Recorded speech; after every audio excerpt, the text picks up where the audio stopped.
get the 3D file that you want. And those are the guys you go to with the concept idea, as we call it, with the chicken scratch drawing.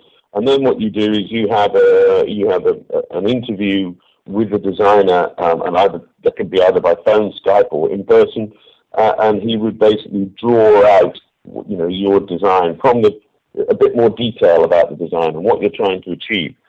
And then it goes, sort of backwards and forwards, and he would send you, an updated drawing showing you what he's done, and basically it's a back and forth until you get to the point where the inventor is happy with the 3D design that he's done for you. Okay, how much does it cost for a 3D drawing, otherwise known as a CAD drawing? With that, again, depends what it is. But typically, we would charge about $50 per hour.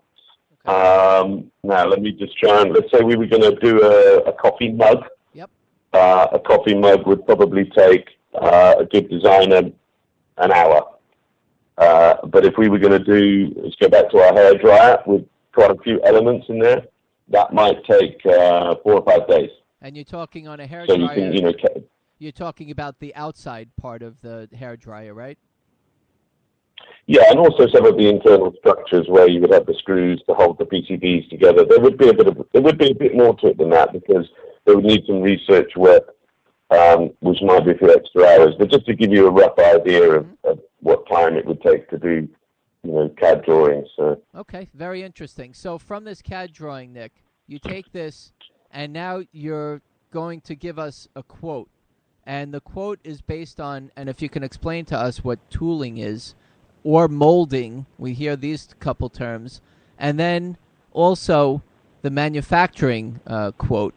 Can you share with us what we need to know about what tooling and molding and manufacturing is?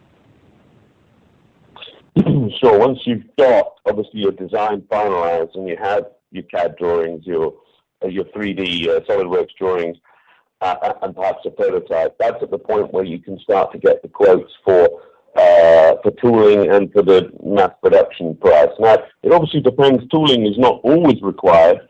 If you're making a soft, cuddly toy, then there'll be no tooling. If you're making clothing, then typically there'll be no tooling. Bags is another one. But anything that is requiring to be formed into a certain shape, and if that's plastic or metal, then there will be something there'll be some tooling, cost involved. If it's plastic, then it will be a mold of some sort. If it's an injected part, then it will obviously be a mold that comes together in a clamshell type of, trying to explain how it looks, but kind of a bit like a clamshell. It could be an extruded product if it's plastic extrusion, so you get like a shelving profile, and that would be obviously a different type of mold. And of course, there's blow molding. And there's many other different types. Metal-wise, stamping, forming, forging dyes. These are all something in order to make a product with a shape or a certain profile. Okay. And there would be a tooling involved. And when you present the drawings and the prototype, or the prototype to the manufacturer, they will know to quote you tooling. That will happen pretty much automatically. But obviously, it looks good if you were able to say to them, I would like a quote for the tooling, and I would like a quote for the unit based on a certain quantities. Okay. Nick, my question is, we have a lot of questions coming in, I'm just telling you. This is a really hot topic. I hope we could get through this. I'd like to keep the show to an hour, but there's a lot of questions coming in. Once you have this tooling, and if you can just explain to us, you told us it's like a clamshell of your product, but it's made out of like this massive metal, and it weighs a gazillion pounds. But what do we need to know as inventors when we're getting quotes on tooling?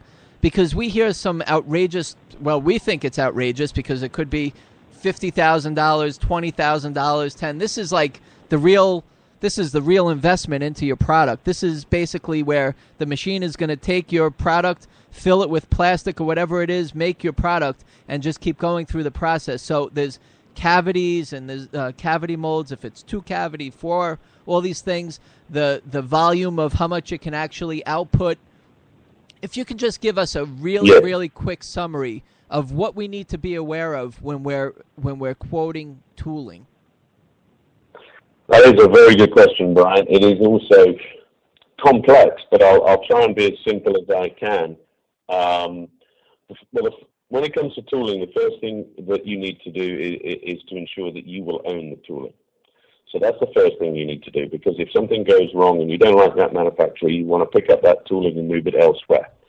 So you want to have the contract when you make the PO for the tooling. You want to ensure that written in there very clearly and signed by the factory is that you will own the tooling. So that's number one. Prior to that, when you're deciding who you're going to use for the tooling, I think the most important thing, certainly with plastic injection tooling, which is the most common tooling, let's say, is the lifetime, and that will generally tell you the kind of quality without going into too much detail. And I could talk about the different metals and the different hardnesses and quality of the steel used in the tooling, but I think that's going to get kind of lost a little bit if I go into too much detail. Mm-hmm. But basically what you're looking for is something that would have around about 750,000 to 1 million shots. And then you know that you're dealing with a high quality tooling. If it's down to 250,000 or 500,000 maybe, you're going to be, it's going to be a lower quality tooling. Now that might be fine because it'll be cheaper, but it's just up to you at that point, which at some point the mold is going to run out.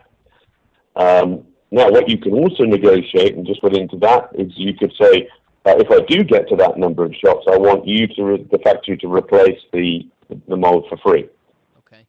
And many will agree to that, because if you're putting 500, 750, 100 million products through that factory, then they're making some money, so they don't mind replacing the tooling. Right.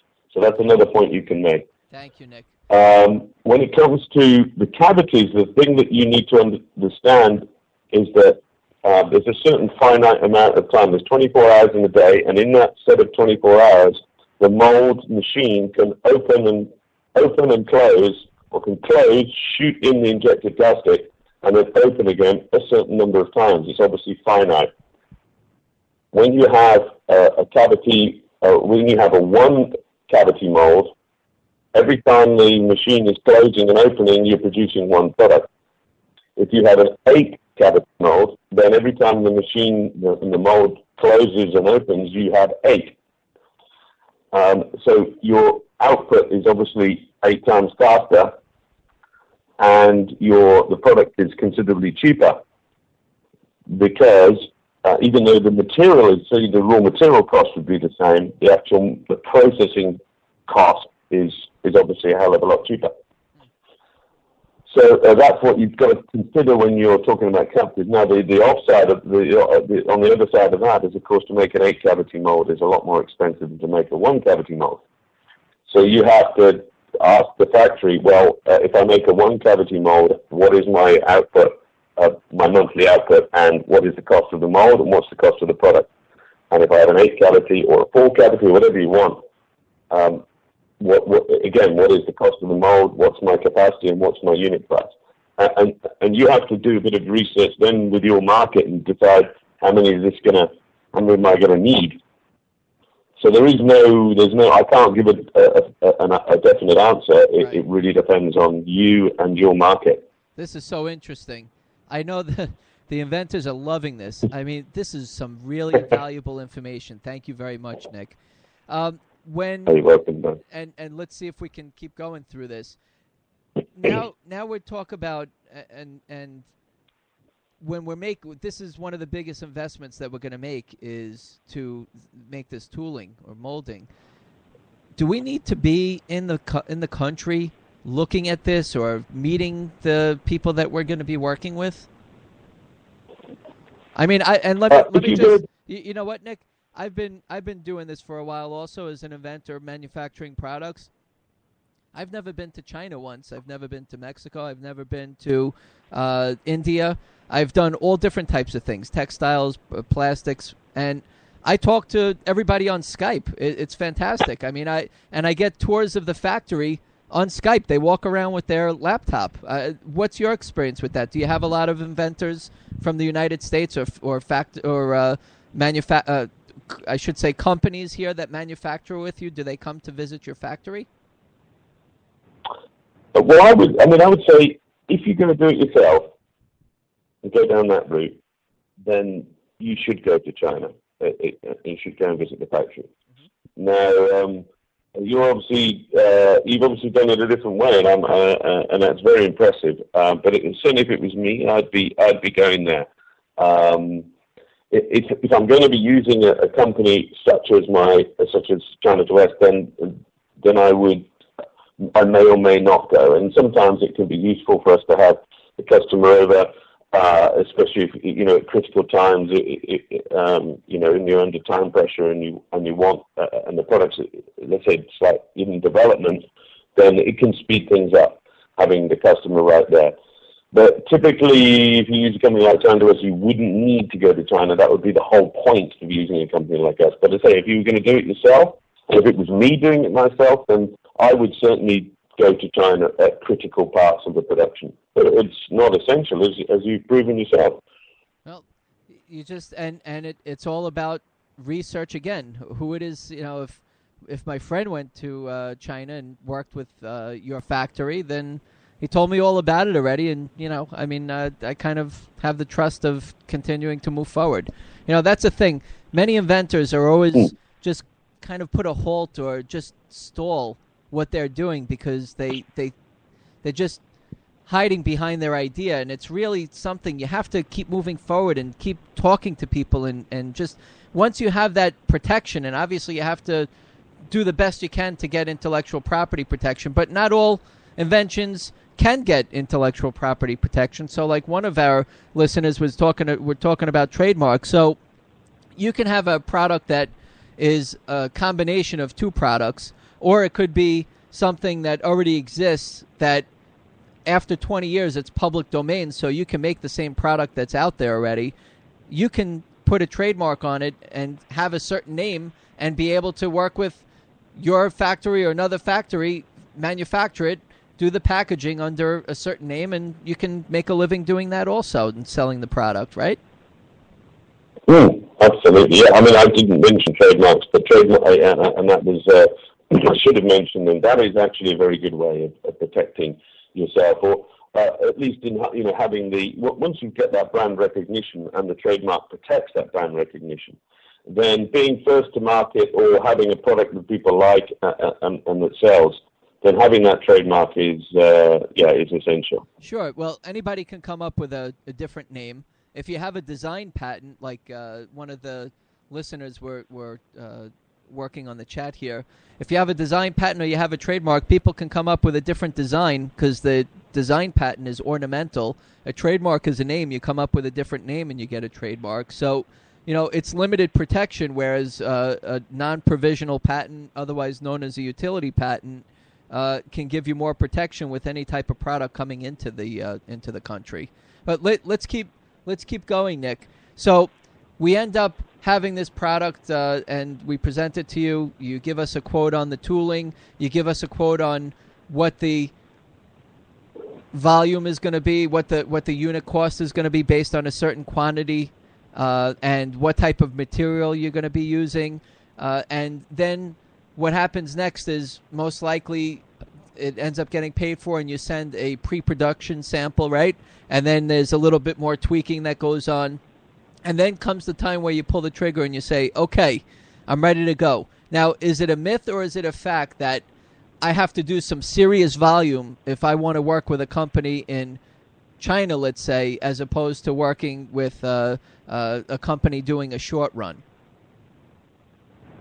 Yeah, that's an interesting question. Everybody loves volume. Okay. And of course, China is set up for volume.